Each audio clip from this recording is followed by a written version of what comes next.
Bonjour à vous. Seul sur Mars, toujours en janvier 2025. Oui, comme vous aurez pu le remarquer, déjà et d'une, j'ai supprimé toutes les vidéos. C'est pas la première fois que je le fais. Et en plus, j'ai modifié. Je monte ma tronche. Et ma tronche, elle n'a pas d'importance. C'est ce que je dis qui est important. Tout comme qui je suis n'a aucune importance. C'est ce que je suis qui est important.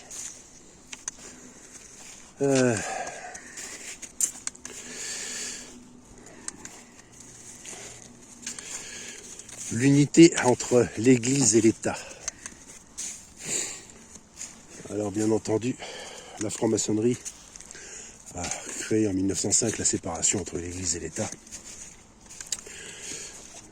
Parce qu'elle voulait la place de l'Église, tout comme elle voulait la place du roi.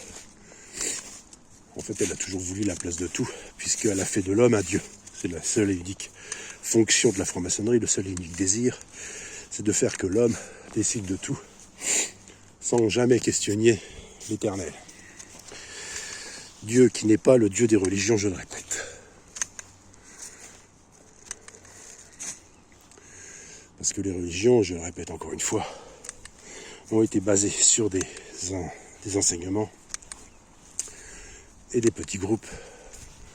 De ces enseignements, on en fait une religion pour les servir eux-mêmes, tout comme la franc-maçonnerie l'a fait également.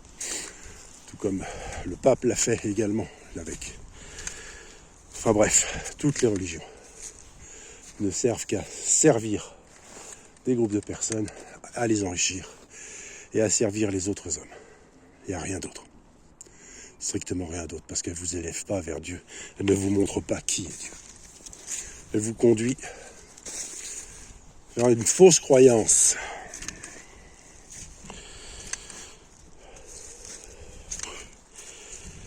Les francs-maçons, pardon, le New Age et compagnie, tout ça c'est pareil. C'est tout pareil.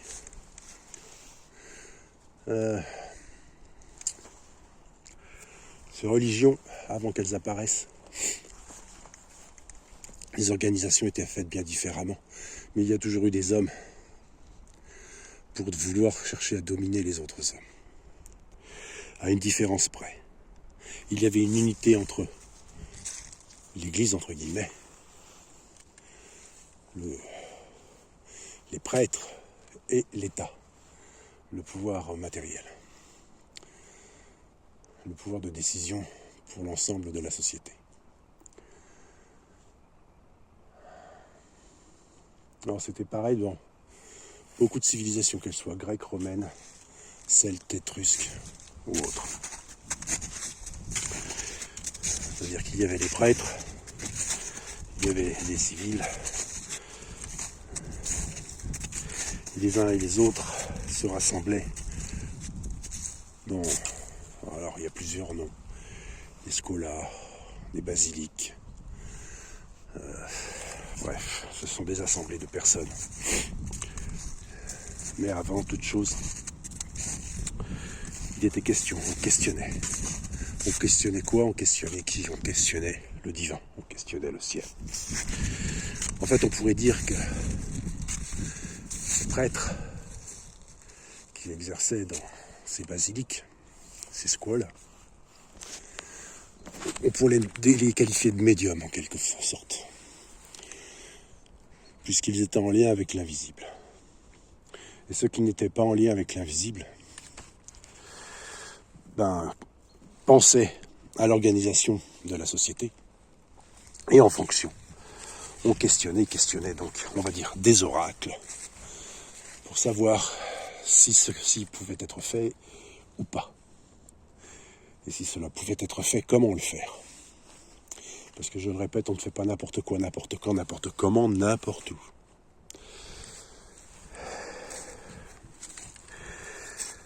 Alors il y a longtemps, il y a 30 ans, j'étais archéologue contractuel. À l'époque, je disais, laissez-moi chercher dans mes pierres mes propres écritures, c'était par rapport à une chanson. J'avais toujours cette phrase en tête. Laissez-moi retrouver dans les pierres mes propres écritures.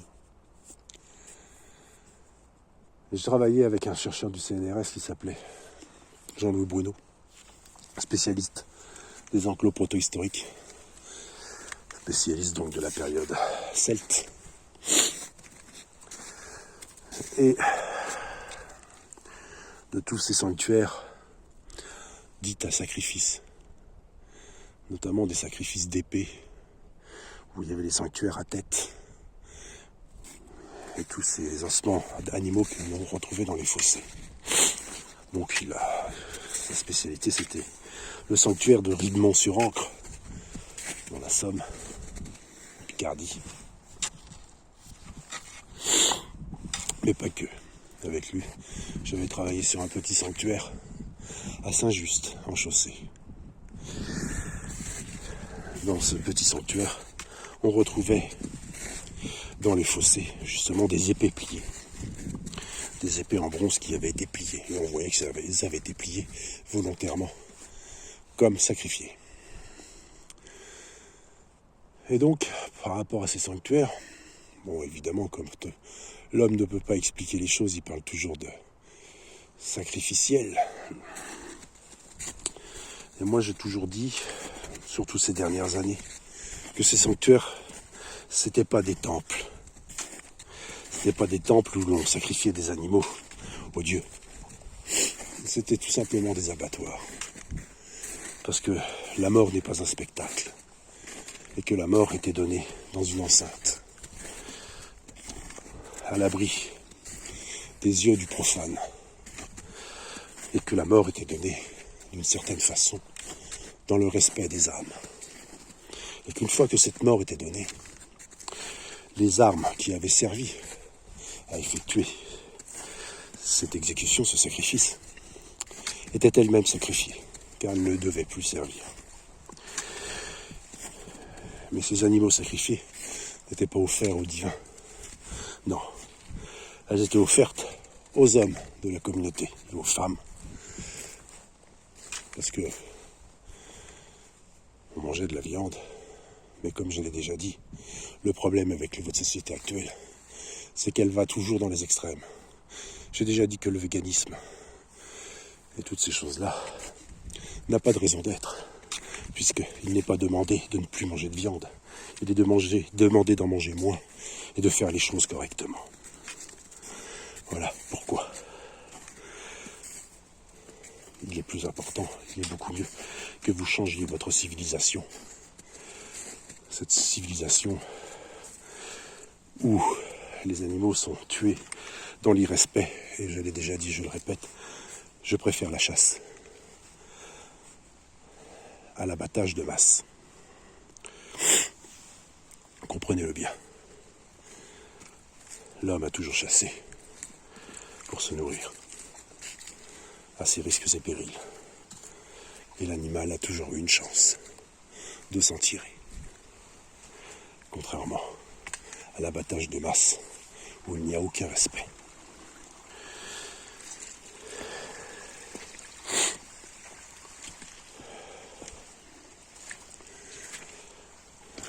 Et donc, cet archéologue du CNRS, Jean-Louis Bruno, avait une théorie concernant les torques. Les torques.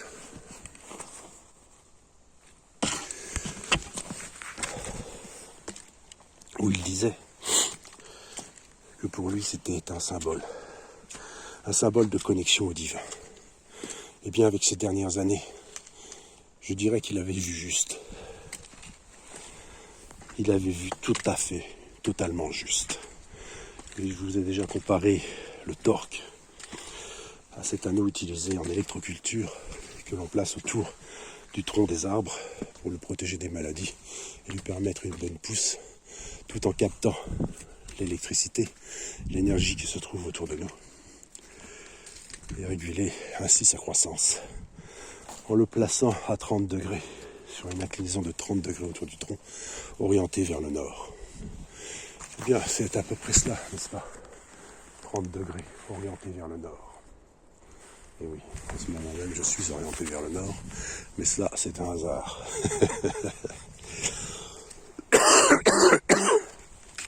Le torque. Le torque est donc un symbole, une représentation de la connexion divine. Il existait donc 3 types de torque.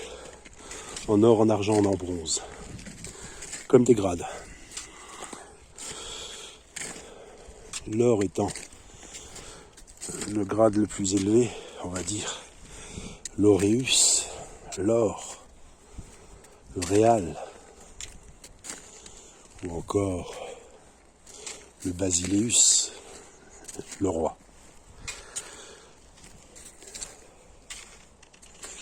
Celui qui était en lien avec le plus haut du divin.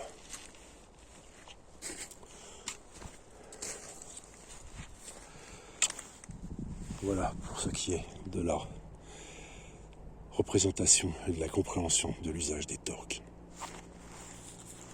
Alors évidemment, oui, on peut dire que c'est aristocratique, mais ça ne l'était pas. Parce que quoi que vous fassiez, vous pourrez toujours chercher dans la civilisation celte ou dans d'autres, basés sur ce principe-là, des palais, au sens où on l'entend, vous n'en trouverez jamais. Parce qu'un roi n'est pas quelqu'un qui règne. Un roi rayonne. Et il rayonne comment? Il rayonne par la lumière. Et la lumière rayonne. C'est l'élection de droit divin. C'est le hasard. C'est le tirage au sort. Parce que c'est ainsi que l'on élisait un roi. Avant. Ça ne s'hérite pas. Ça ne s'hérite pas. C'est bien là qu'a été le problème ensuite. C'est qu'ils ont fait de la royauté un héritage, alors que ça n'en était pas un. Mais c'est vrai que lorsque l'on commence à changer et à se détourner de la lumière, on suit une autre lumière.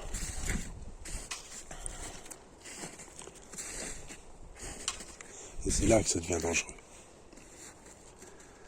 C'est pour ça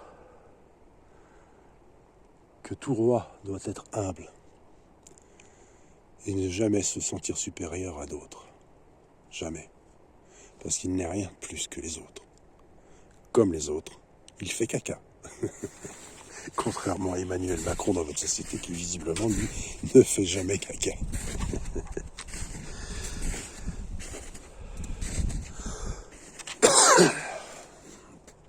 Dans l'histoire, vous avez un autre roi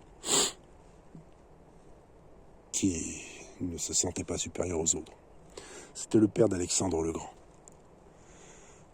qui était aussi bien parmi les membres de sa communauté un homme que vous ne pouviez reconnaître. De même, il en fut ainsi pour Charles VII.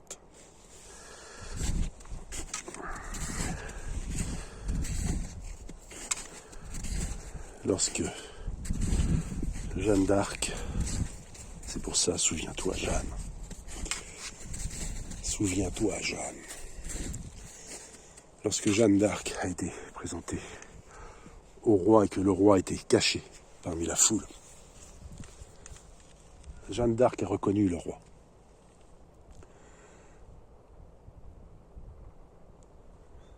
Parce que Dieu lui a montré qui était le roi.